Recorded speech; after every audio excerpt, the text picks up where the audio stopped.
नमस्कार साथियों, आप लोगों का फिर से स्वागत है हमारे YouTube channel CGPSC NCG Vyapam पर। दोस्तों, आज की इस वीडियो में देखेंगे 25 महत्वपूर्ण प्रश्न जो कि राज्य वित्त आयोग और राज्य निर्वाचन आयोग से संबंधित जो ग्राम पंचायत से प्रावधान है उसमें का देखेंगे। तो आज की इस वीडियो में पूरा देखेंगे अनुच्छेद 243 के लिए, है ना। तो हमारे साथ लास्ट तक बने रहेगा और वीडियो को अंत तक जरूर देखिएगा, क्योंकि ऐसे प्रश्न जो किसी भी तरह आप लोगों को नहीं मिलेगा वैसे प्रश्न है मैं लेकर आया हूं। तो लास्ट तक जरूर देखिएगा और जितने भी नए दोस्त हमारे इस वीडियो को पहली बार देख रहे होंगे हमारे चैनल को सब्सक्राइब जरूर कर लीजिएगा, साथ में बेल आइकन को भी प्रेस कर लीजिएगा। हमारे टेलीग्राम चैनल से जुड़ने के लिए डिस्क्रिप्शन बॉक्स में लिंक दे दिया गया है, वहां पर आप जाकर एकलव्य साहू जी के टेलीग्राम चैनल में जुड़ सकते हैं। तो चलिए दोस्तों, आपकी स्क्रीन पर है पहला प्रश्न।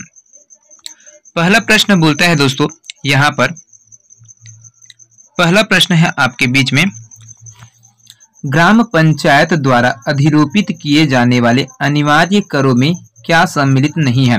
तो ग्राम पंचायत के द्वारा दोस्तों जो भी कर लगाया जाता है ना, उसको किस किन में लिया जाता है उसको बताना है, और जो नहीं लिया जाता है उसको आपको चुनना है। तो देखिए, पहले में दिया है ग्राम पंचायत द्वारा प्रदत्त प्रकाश व्यवस्था पर प्रकाश कर, वित्तीय कर, सरायों या धर्मशालाओं पर फीस, जल कर, बाजार फीस या फिर बैलगाड़ी स्टैंड के लिए कर। तो यहाँ पर देखिए दोस्तों, कोई भी ग्राम पंचायत है ना, कोई भी ग्राम पंचायत है वो क्या कर सकते हैं, उनके पास ये शक्ति होता है कि अगर कहीं पर है, देखिए पहले स्टेटमेंट इसी में बात करते हैं, है ना। ग्राम पंचायत है, उसमें अगर ग्राम पंचायत के जो प्रकाश लाइटिंग की व्यवस्था किए गए तो उनके लिए वो प्रकाश कर के रूप में ले सकता है।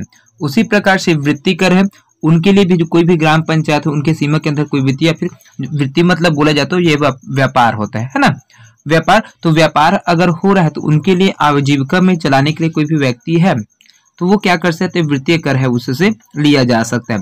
ऑप्शन 3 की बात करते हैं, यहाँ पर जो धर्मशाला का फीस है उसके लिए भी यहाँ पर पंचायत के पास ये हक रहता है कि वो धर्मशाला अगर उनके द्वारा बनाया गया है ना, तो वहां से वो कर है वो ले सकते हैं। जल कर है, उसको अगर कहीं पर भी नल जल, अभी तो वर्तमान में नल जल योजना चल रहा है, उसके आधार पर देखिए प्रत्येक गांव में जल से कर है वो ग्राम पंचायत है लेता है।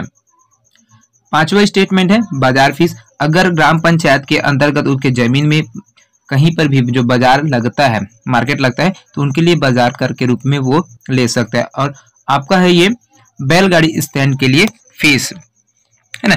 तो यहाँ पर ये फीस है दोस्तों, ये बिल्कुल नहीं लिया जाएगा, क्योंकि बैलगाड़ी स्टैंड है, कोई भी मार्केट है तो उसमें अगर बैलगाड़ी को रखते हैं, व्यापारी लोग आते हैं बैलगाड़ी से, तो उसके लिए ये चीजें नहीं ले सकते। तो ये आपका जो ऑप्शन सी है वो ऑप्शन 6 है वो बिल्कुल गलत हो जाएगा यहाँ पर, और यही आपका सही उत्तर हो जाएगा, क्योंकि सम्मिलित नहीं है तो इसमें है आपका बैलगाड़ी स्टैंड के लेकर है वो नहीं लिया जाएगा, है ना। बाकी जो आपका पहला से लेकर 5वां है उसमें जो है ग्राम पंचायत के द्वारा कर के रूप में लिया जा सकता है। इसी प्रकार से एक चीज और आता है इसमें, अगर निजी संडास बोला जाता है ना, निजी संडास है तो उसमें कर लिया जा सकता है, लेकिन जो शौचालय बनाया जाएगा आपको, है ना, ग्राम पंचायत के द्वारा सामूहिक शौचालय, तो उसमें कोई कर नहीं लिया जाता है। इसको जो आपका जो सफाई करते हैं वो ग्राम पंचायत के द्वारा जो अभिकरण लोग होते हैं उनके द्वारा कराया जाता है। तो चलिए दोस्तों, अगला प्रश्न की ओर बढ़ते हैं।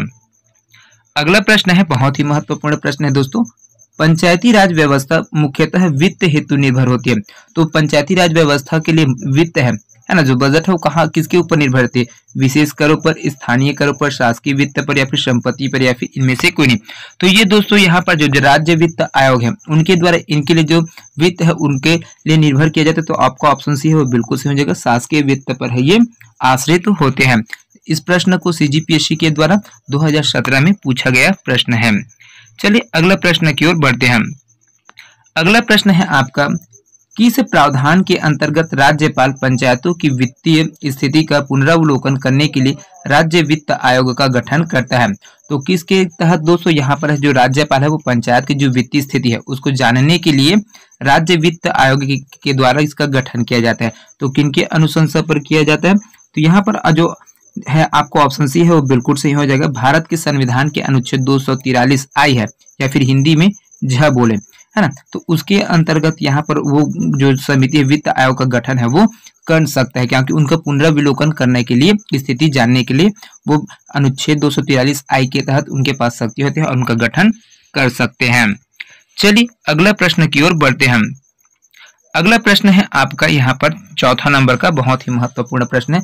राज्य वित्त आयोग के संबंध में निम्नलिखित में से क्या सही नहीं है? तो ये जो 4 स्टेटमेंट दिया गया दोस्तों, उसमें से जो गलत है उसको आपको बताना है। तो देखिए, पहला जो दिया हुआ है, भारत के संविधान के 73वें संविधान संशोधन अधिनियम में इसके गठन के लिए किए जाने वाले प्रावधान है। बी में दिया हुआ है, इसका गठन राज्य के राज्यपाल द्वारा किया जाता है। सी दिया है, यह राज्य के राज्यपाल को पंचायतों की आर्थिक स्थिति को सुधारने हेतु उपाय अनुशंसित कर सकता है। और ऑप्शन डी दिया है, उपयुक्त में से कोई नहीं। तो इसका करेक्ट आंसर क्या हो जाएगा दोस्तों? आपका ऑप्शन डी है वो बिल्कुल सही हो जाएगा। यहाँ पे उपयुक्त में से कोई नहीं, क्योंकि राज्य वित्त आयोग के संबंध में ये बिल्कुल सही नहीं है। इनके लिए वो कुछ नहीं करता है। कारण क्या है कि जो स्थानीय निकाय है उसमें वित्तीय पोषण हेतु भारतीय संविधान के जो भाग 9 है, भारतीय संविधान का भाग 9 के अंतर्गत आता है। अनुच्छेद भाग 9 है, उसके अंतर्गत जो अनुच्छेद 243 है ना, 243 आई, इसके तहत राज्य वित्त आयोग का प्रावधान किया जा सकता है। लेकिन यहाँ पर ये बाकी चीज है वो नहीं मानते, क्योंकि यहाँ पर प्रावधान 73वां संविधान संशोधन था, उसमें कोई प्रावधान है वो नहीं किया गया था। और साथ में राज्यपाल द्वारा ये इसका गठन नहीं किया जा सकता है। और राज्यपाल को पंचायतों की आर्थिक स्थिति सुधारने तो उपाय अनुशंसित कर सकता है, तो ये नहीं है। तो ये 273 भाग ना है, उसमें 273 के अंदर कर सकते हैं, इसमें नहीं कर सकते हैं। ठीक है, इस कारण से आपका उपयुक्त तो सही नहीं है, उसको लिया गया। चलिए, अगला प्रश्न है आपका 5वां नंबर का प्रश्न है, बहुत ही महत्वपूर्ण प्रश्न है। जिन जनपद पंचायतों में अनुसूचित जाति व अनुसूचित जनजाति की कुल जनसंख्या आधे से कम है, वहां अन्य पिछड़े वर्ग के लिए कितने प्रतिशत आरक्षण का प्रावधान है? 40%, 35%, 25%, 50% या फिर 30%? तो इसका करेक्ट आंसर क्या हो जाएगा दोस्तों? आपको ऑप्शन सी है वो बिल्कुल से हो जाएगा। 35% का जो प्रावधान है वो रखा गया है। इस प्रश्न को सीजीपीएससी इंजीनियरिंग के जीवन के एग्जाम होता 2015 में, उसमें इस प्रश्न को लिया गया था। चलिए, अगला प्रश्न की ओर बढ़ते हैं। अगला प्रश्न है 6ठा नंबर का। यहाँ पर देखिए, निम्नलिखित करों में से कौन सा कर ग्राम पंचायतें नहीं लगा सकती है? गृह कर, वाहन कर, तीर्थयात्री कर, प्रवेश कर। तो यहाँ पर दोस्तों इसका करेक्ट आंसर क्या हो जाएगा? आपको ऑप्शन डी है वो बिल्कुल से हो जाएगा। जो प्रवेश कर है वो ग्राम पंचायत के द्वारा नहीं लगाया जा सकता है। बाकी गृह कर, वाहन कर और तीर्थयात्री कर है उनके द्वारा अगर किया जाता है तो वो लगा सकते हैं, लेकिन प्रवेश कर है उसको नहीं लगा सकते। सीजीपी व्यापम के द्वारा जो खादी का एग्जाम हुआ था दोस्तों 2019 में, उसमें इस प्रश्न को पूछा गया है। चलिए, अगला प्रश्न की ओर बढ़ते हैं दोस्तों।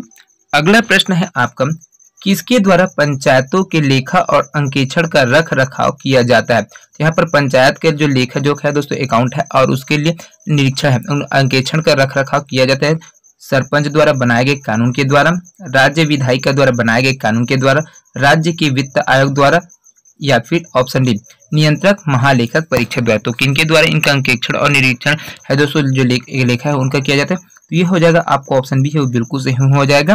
राज्य विधायिका द्वारा बनाए गए कानून के तहत यहाँ पर जो पंचायत के जो लेखा जोखा है और उनका अंकेक्षण का रख रखाव करने के लिए उपयोग किया जा सकता है। इसको सीजीपीएससी के द्वारा 2019 में पूछा गया प्रश्न है। चलिए, अगला प्रश्न की ओर बढ़ते हैं। अगला प्रश्न है आपका, ग्राम पंचायत के सरपंच का चुनाव कौन नहीं लड़ सकता है? ग्राम पंचायत का जो सरपंच का चुनाव होता है दोस्तों, उसमें कौन नहीं लड़ सकते? संसद सदस्य, विधानमंडल का सदस्य, सहकारी समिति के सभापति, सहकारी समिति का उप सभापति या फिर सहकारी समिति का सदस्य, है ना। तो इसका क्या हो जाएगा दोस्तों, यहाँ पर कौन कौन है जो सरपंच का चुनाव है वो नहीं लड़ सकते हैं? तो अब देखिए, है ना, तो यहाँ पर देखिए आपका क्या है, संसद के सदस्य वो बिल्कुल नहीं लड़ सकते हैं, क्योंकि उनको अपना अपना पद है उसको त्याग पत्र देना होगा, क्योंकि वो पहले से ही सदस्य संसद के लिए, है ना। विधानमंडल का जो सदस्य है वो भी नहीं लड़ सकते। सहकारी समिति का सभापति है ना, सहकारी समिति के सभापति वो भी नहीं लड़ सकता। और आपको ऑप्शन डी चौथा दिए हुए सहकारी समिति का उप सभापति, है ना, तो ये भी नहीं लड़ सकते हैं। लेकिन सहकारी समिति का अगर कोई सदस्य है तो ये लड़ सकता है। ये सिर्फ सदस्य मात्र सहकारी समिति है ना, ग्राम में होता है जो आपका बचा है, उनमें जो सहकारी समिति उनका जो अगर सदस्य कोई भी व्यक्ति है तो वो लड़ सकता है। लेकिन बाकी जो पहला, दूसरा, तीसरा और चौथा है वो बिल्कुल नहीं लड़ सकते हैं। ये आपका ऑप्शन है बिल्कुल सही हो जाएगा। इसको सीजीपीएससी के द्वारा 2017 में इस प्रश्न को पूछा गया है। चलिए, अगला प्रश्न की ओर बढ़ते हैं। अगला प्रश्न है आपका, यहाँ पर देखिए, पंचायत चुनाव लड़ने के लिए उम्मीदवारों की जमानत राशि के विषय में क्या सही है? तो यहाँ पर जो जमानत राशि है दोस्तों उनको देखना पड़ेगा, है ना। तो पहला देखिए, पंच उम्मीदवार के लिए 40 रुपये, महिला पंच उम्मीदवार के लिए 25 रुपये, सरपंच उम्मीदवार के लिए 400 रुपये, सरपंच अनुसूचित जनजाति उम्मीदवार के लिए 100 रुपये, और जनपद पंचायत सदस्य उम्मीदवार के लिए 500 रुपये, और जनपद पंचायत सदस्य अनुसूचित जनजाति उम्मीदवार के लिए 200 रुपये। और दिए हुए यहाँ पर देखिए 7वां दिया है, जिला पंचायत सदस्य उम्मीदवार के लिए 1500 रुपये, और जिला पंचायत सदस्य अन्य पिछड़ा वर्ग उम्मीदवार के लिए 500 रुपये। तो यहाँ पर क्या चीज है वो सही है उसको आपको बताना है ना। तो यहाँ पर देखिए आपका जो आंसर है वो बिल्कुल सही हो जाएगा। यहाँ पर तो देखिए ये चीज है, आपका पहला है सरपंच के लिए 50 रुपये लगता है ना। पंच के लिए 1000 रुपये है, आरक्षित वर्ग है तो उनके लिए अगर पंच के लिए 25 रुपये लगेगा। यहाँ पर अगर पंच है तो इनके लिए 25 रुपये लगता है। आरक्षित वर्ग है जैसे ST SC और OBC की महिलाएं हैं उनके लिए, है ना। सरपंच का पद है तो उसके लिए 1000 रुपये का जमानत राशि है, वो अनारक्षित है तब लगेगा, और अगर आरक्षित वर्ग है तो उनके लिए 500 रुपये है वो लगता है। उसी प्रकार जो जनपद पंचायत सदस्य है उनके लिए 2000 रुपये का जमानत राशि है लगता है, और आरक्षित वर्ग के लिए 1000 रुपये। साथ में आपका जिला पंचायत सदस्य है उनके लिए जो जमानत राशि है वो 4000 रुपये लगता है, और आरक्षित वर्ग के लिए 2000 रुपये लगता है। चलिए दोस्तों अगला प्रश्न की ओर बढ़ते हैं। अगला प्रश्न है आपका सूची 1 को सूची 2 से मिलान कीजिए और दिए गए कोड से सही उत्तर दीजिए। सूची 1 दिया हुआ है, पद दिया है, और सूची 2 दी जिसमें प्रतिभूति निक्षेप है, राशि है वो दिया हुआ है। तो इसको यहाँ पर मिलान करना है।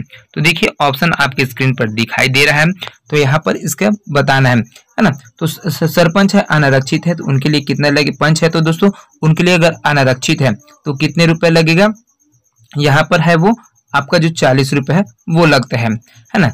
पंच के लिए जो अनारक्षित वर्ग है उनके लिए जो जमानत राशि है वो 40 रुपए लगता है।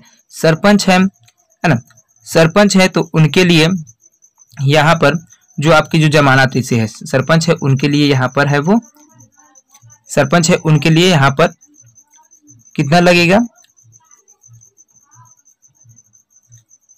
तो ये है आपका 100 रुपये है वो लगेगा, है ना। सरपंच के लिए एक अनुसूचित जनजाति है तो उनके लिए 100 रुपये है वो लगता है। सरपंच के लिए यहाँ पर ये हो जाएगा 100 रुपये। जनपद पंचायत अनारक्षित वर्ग है तो उनके लिए यहाँ पर अनारक्षित वर्ग है तो उनके लिए ये 500 रुपये लगेगा। जिला पंचायत है अगर अनारक्षित है तो उनके लिए 1000 रुपये है वो लगेगा, और जनपद पंचायत अन्य पिछड़ा वर्ग है ना, तो उनके लिए यहाँ पर 250 रुपये है वो लगेगा। एक बार और क्लियर कर देते हैं दोस्तों, सरपंच पंच के लिए है ना, पंच के लिए है तो यहाँ पर ही आपका 40 रुपये है वो लग जाएगा। सरपंच के लिए आपका अनुसूचित जनजाति के लिए तो उनके लिए 100 रुपये लगता है। जनपद पंचायत सदस्य तो उनके लिए जो आपका तीसरा ऑप्शन दिया है 500 रुपये है वो लग जाएगा। जिला पंचायत है तो उनके लिए यहाँ पर 1000 रुपये लग जाएगा, और जनपद पंचायत है ना, अन्य पिछड़ा वर्ग है तो उनके लिए यहाँ पर है वो 250 रुपये है वो लगता है। चलिए अगला प्रश्न की ओर बढ़ते हैं।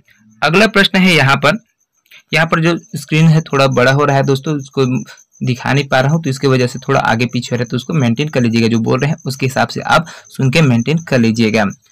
अगला प्रश्न है आपका ग्राम पंचायत का चुनाव लड़ने के लिए जमानत राशि के विषय में क्या सही है।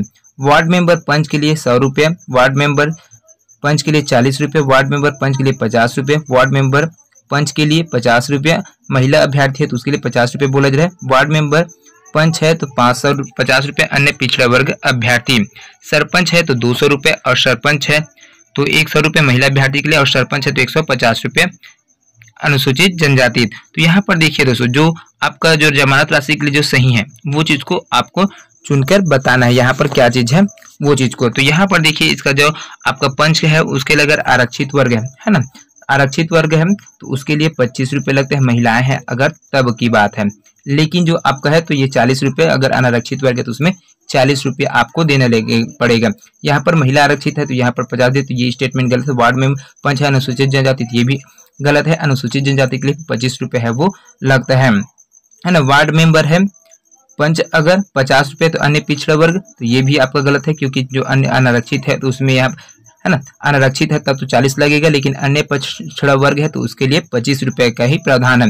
यहाँ पर सरपंच के लिए दिया है 200 रुपये, तो ये भी बिल्कुल गलत हो जाएगा ये दोस्तों यहाँ, क्योंकि जो 200 रुपये है वो अनारक्षित वर्ग के लिए, इसके लिए आपको 250 रुपये है वो दे सकते हैं यहाँ से। और आरक्षित वर्ग है तब, और आरक्षित वर्ग है तो उसके लिए 500 रुपये है वो देंगे, है ना। सरपंच है, अगर पद महिला है अभ्यर्थी तो उनके लिए भी 500 रुपये का ही प्रावधान है। सरपंच है 150 रुपये अन्य, तो ये भी बिल्कुल गलत हो जाएगा। चलिए अगला प्रश्न की ओर बढ़ते हैं।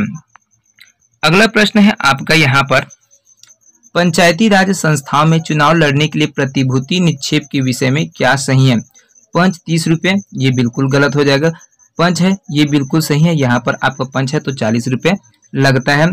सरपंच के लिए 200 रुपये दिए हुए हैं, है ना, तो यहाँ पर है वो भी गलत हो जाएगा। सरपंच है तो 200 रुपये नहीं लगते, इसके लिए आपको 500 रुपये है वो देना पड़ता है। सरपंच है तो ये आपका बिल्कुल सही हो जाएगा, है ना। तो यहाँ पर देखिए दूसरा और आपका चौथा है ये बिल्कुल सही है। जनपद सदस्य जनपद पंचायत है उनके लिए 500 रुपये लगता है, तो ये भी आपका बिल्कुल सही है।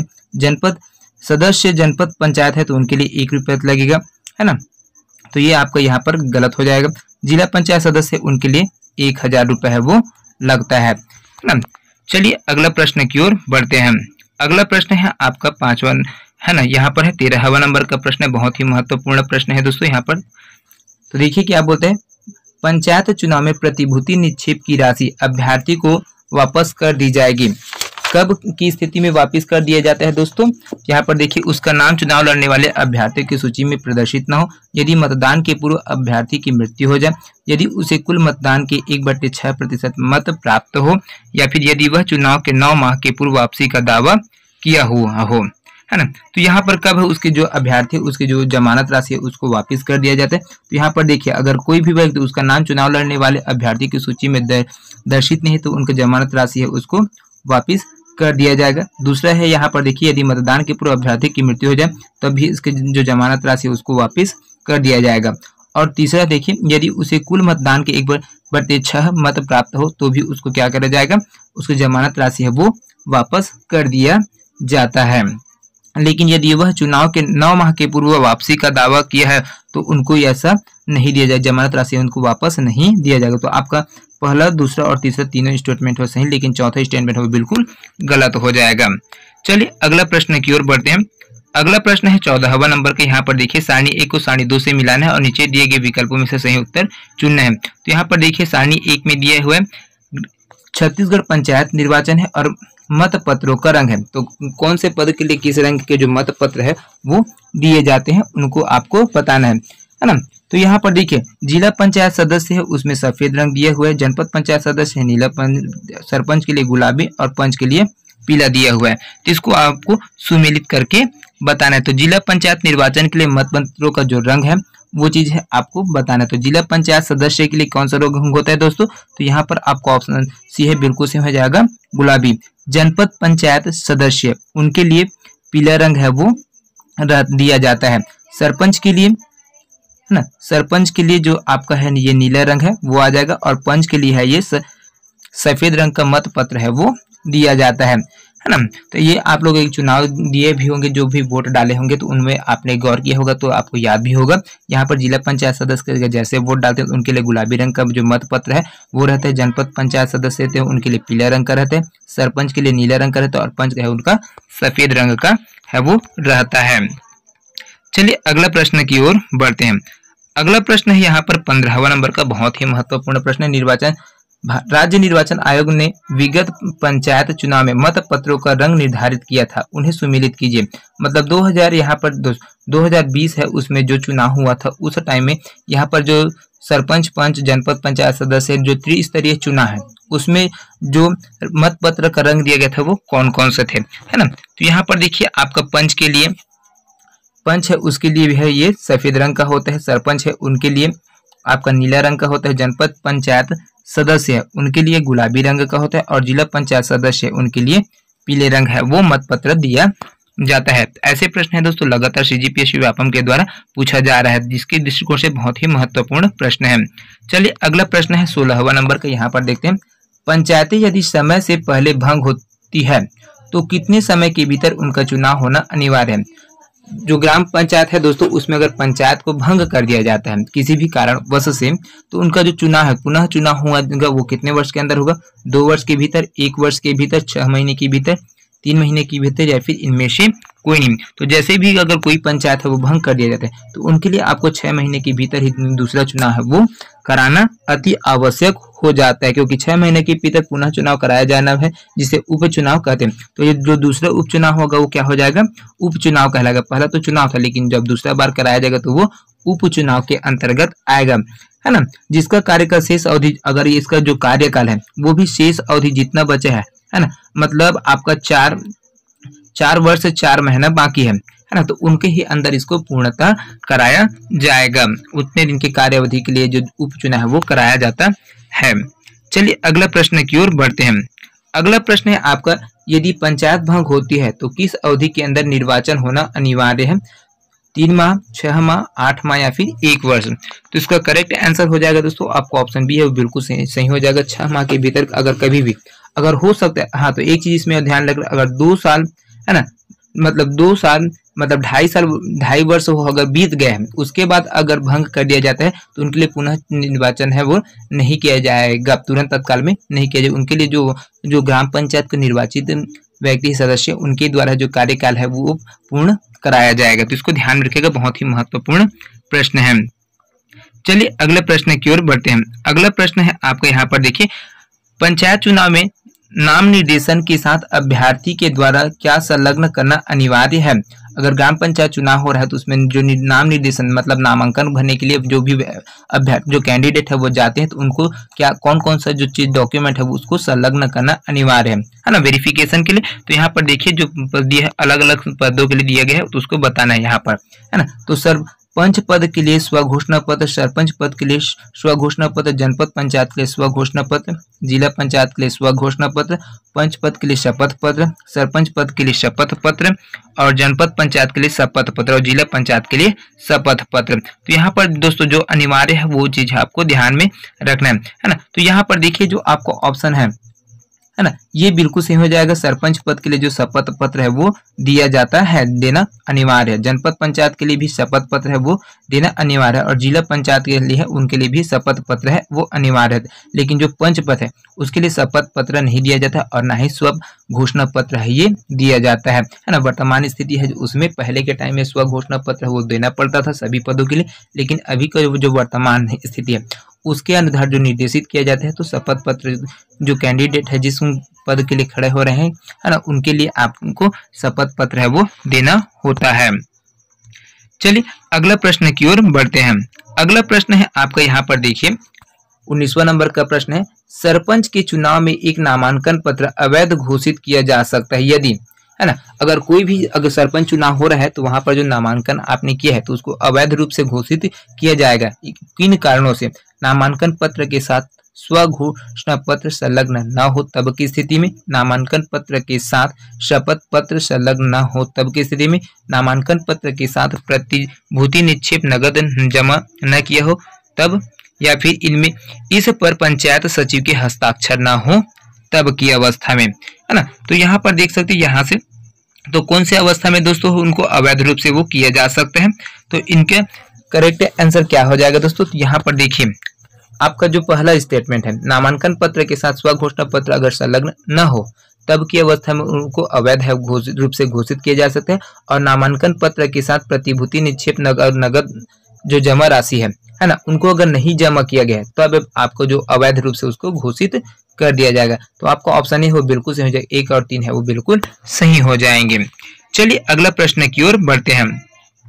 अगला प्रश्न है यहाँ पर 20वां नंबर का, निम्नलिखित में से कौन चुनाव नामांकन पत्र प्रस्तुत करते समय शपथ पत्र प्रस्तुत नहीं करता है। सरपंच का चुनाव लड़ने वाला अभ्यर्थी, जनपद पंचायत सदस्य के चुनाव लड़ने वाला अभ्यर्थी, जिला पंचायत सदस्य का चुनाव लड़ने वाला अभ्यर्थी, या लोकसभा का चुनाव लड़ने वाला अभ्यर्थी, या फिर विधानसभा का चुनाव लड़ने वाला अभ्यर्थी। तो यहाँ पर देखिए दोस्तों जो नामांकन का फॉर्म भरते हैं तो उसमें आपको जो सरपंच का चुनाव लड़ने वाला जो अभ्यर्थी है ना, वो क्या करता है, शपथ पत्र प्रस्तुत नहीं करता है ना। चलिए अगला प्रश्न की ओर बढ़ते हैं। अगला प्रश्न है यहाँ पर, निम्नलिखित में से कौन चुनाव नामांकन पत्र प्रस्तुत करते समय शपथ पत्र प्रस्तुत करता है सरपंच का चुनाव लड़ने वाला अभ्यर्थी, जनपद पंचायत सदस्य का चुनाव लड़ने वाला अभ्यर्थी, जिला पंचायत सदस्य का चुनाव लड़ने वाला अभ्यर्थी, विधानसभा एवं लोकसभा का चुनाव लड़ने वाले अभ्यर्थी, है ना। तो इसका करेक्ट आंसर है दोस्तों वो क्या हो जाएगा यहाँ पर, तो आपका जो चारों है ऑप्शन है ना, ऑप्शन ए 1 2 3 4 ये सभी क्या है सही है, तो इसके लिए सभी लोग है ना। तो उसमें इसके पहले जो प्रीवियस क्वेश्चन है दोस्तों उसमें भी सरपंच के लिए क्या है अभ्यर्थी वो शपथ पत्र है वो प्रस्तुत नहीं करेगा करके बोला गया, तो वो उस टाइम जो नियम था है ना 2014 से पहले, तो उसमें जो सरपंच के द्वारा वो शपथ पत्र है घोषित नहीं किया जाता, तो उसमें स्वपत्र को घोषित किया जाता देना पड़ता था नामांकन के टाइम में। लेकिन अभी के टाइम में वर्तमान की स्थिति में यहाँ पर जो सरपंच का पद है उसके लिए भी अभ्यर्थी उनको शपथ पत्र है वो प्रस्तुत करना पड़ता है, तो आप कंफ्यूज ना होइएगा, है ना। इसमें आपको सभी जितने भी कैंडिडेट दिए हुए सरपंच हो, जनपद हो या फिर जिला पंचायत सदस्य या फिर विधानसभा या फिर लोकसभा चुनाव वाले जितने भी प्रत्याशी उनको सबको शपथ पत्र है वो प्रस्तुत करना अनिवार्य कर दिया गया है। चलिए अगला प्रश्न की ओर बढ़ते हैं। अगला प्रश्न है आपका यहाँ पर, ग्राम पंचायत की अवधि की गणना निर्धारित होती है। जो ग्राम पंचायत है उनकी अवधि की गणना कब निर्धारित होती है दोस्तों, चुनाव परिणाम घोषित की तिथि से, चुनाव परिणाम की अधिसूचना की तिथि से, ग्राम पंचायत के प्रथम सम्मेलन की तिथि से, सरपंच और पंचों की शपथ ग्रहण की तिथि से या फिर शासन द्वारा निर्धारित तिथि से। तो कौन से समय से दोस्तों यहाँ पर जो अवधि है 5 वर्ष का जो कार्यकाल होता है उसको कब से गिनना शुरू कर दिया जाता है, तो आपको ऑप्शन सी है वो बिल्कुल सही हो जाएगा। ग्राम पंचायत को जो प्रथम सम्मेलन की तिथि है उनसे यहाँ पर जैसे ही प्रथम बैठक किया जाएगा सम्मेलन किया जाएगा उनके आधार पर यहाँ से क्या किया जाएगा, उनका जो गणना है अवधि है गणना अवधि है कार्यकाल है उसको आपको यहाँ पर निर्धारित कर दिया जाता है, क्योंकि पंचायती राज निकाय के किसी भी स्तर पर कार्य की गणना बैठक या प्रथम सम्मेलन में किया जाता है और इनके जो कार्य अवधि है वो 5 वर्ष का होता है ना। तो इस चीज को ध्यान में रखिएगा, बहुत ही महत्वपूर्ण प्रश्न है। चलिए अगला प्रश्न की ओर बढ़ते हैं। अगला प्रश्न है आपका यहाँ पर, अगला प्रश्न क्या बोलते हैं, यदि सरपंच का चुनाव किन्हीं कारणों से लंबित है तो सरपंच के रूप में कौन काम करेगा, उप सरपंच, वरिष्ठतम पंच, ग्राम पंचायत द्वारा निर्वाचित एक पंच या फिर कलेक्टर द्वारा नामित व्यक्ति या फिर सरपंच का पद रिक्त रहेगा। बहुत ही महत्वपूर्ण प्रश्न है दोस्तों यहाँ पर, सरपंच का पद अगर कोई भी कारण से लंबित है रुका हुआ है तो सरपंच के रूप में कौन काम करेगा, तो ये चीज है दोस्तों आपका ऑप्शन सी है वो बिल्कुल सही हो जाएगी। यहाँ पर ग्राम पंचायत द्वारा जो निर्वाचित एक पंच रहेगा है ना उनको यहाँ पर उनका काम है वो करना पड़ेगा, लेकिन जो उप सरपंच है, वरिष्ठतम पंच है या फिर कलेक्टर द्वारा जो नामित व्यक्ति है ना वो नहीं कर सकते हैं। यहाँ पर न उप सरपंच उनको काम कर सकते हैं ना फिर वरिष्ठतम पंच है वो भी नहीं काम कर सकते, और कलेक्टर द्वारा अगर किसी व्यक्ति को नामित किया जा रहा है तो वो भी उनका काम है वो नहीं करेगा, करेगा कौन, ग्राम पंचायत द्वारा जो निर्वाचित एक पंच है वो करेगा, है ना। तो इसका चलिए अगला प्रश्न की ओर बढ़ते हैं। अगला प्रश्न है 24वां नंबर का, बहुत ही महत्वपूर्ण प्रश्न है। देखिए, इस राज्य के पंचायती राज अधिनियम 1993 के अनुसार निम्न में से किसका प्रत्यक्ष निर्वाचन होता है, सरपंच का, उप सरपंच का, पंच का, जनपद पंचायत सदस्य का, तो यहाँ पर नहीं होता है पूछा गया है दोस्तों, है ना, सॉरी मैं होता है बोल दिया था, यहाँ पर जो नहीं है वो बोला गया है ना। तो कौन किन का, तो जो सरपंच है, पंच है और जनपद पंचायत सदस्य है चुका है तो वो प्रत्यक्ष तरीके से यहाँ पर चुनाव है वो किया जाता है, लेकिन उप सरपंच है आपका उनका है वो अप्रत्यक्ष तरीके से यहाँ पर चुनाव है वो होता है, क्योंकि इनका जो पंचों के द्वारा इनको वोटिंग किया जाता है ना कि जनता के द्वारा। इस प्रकार से अप्रत्यक्ष चुनाव है वो उप सरपंच का पद है वो हो जाएगा। चलिए आज के सेशन का लास्ट प्रश्न है दोस्तों, 25वां नंबर का प्रश्न है, बहुत ही महत्वपूर्ण प्रश्न है। निर्वाचन के संदर्भ में क्या सुमेलित नहीं है, सरपंच, उप सरपंच, जनपद पंचायत अध्यक्ष या फिर जिला पंचायत अध्यक्ष। तो यहाँ पर जो सुमेलित नहीं है दोस्तों तो उसमें देखिए आपको ऑप्शन ही है वो बिल्कुल सही हो जाएगा, सरपंच है ना। सरपंच है इनका जो चुनाव होता है वो प्रत्यक्ष तरीके से होता है, लेकिन उप सरपंच, जनपद पंचायत अध्यक्ष और जिला पंचायत अध्यक्ष है इनका जो चुनाव होता है वो अप्रत्यक्ष तरीके से होता है और सरपंच का प्रत्यक्ष तरीके से। इस प्रकार से जो सरपंच वाला जो शब्द है वो आपका सुमेलित नहीं है, बाकी जो तीन है वो सुमेलित है, क्योंकि एक ही है अप्रत्यक्ष तरीका है ना। तो इसको आपको ध्यान में रखना है, ऐसे भी प्रश्न पूछे जाते हैं। तो दोस्तों ये 25 प्रश्न आप लोगों को कैसे लगा कमेंट करके जरूर बताइएगा। वीडियो अगर पसंद आया होगा तो ज्यादा से ज्यादा लोगों तक शेयर करिएगा। तो मिलते हैं अगले वीडियो में दोस्तों, तब तक के लिए अलविदा, जय Hind, thank you so much दोस्तों।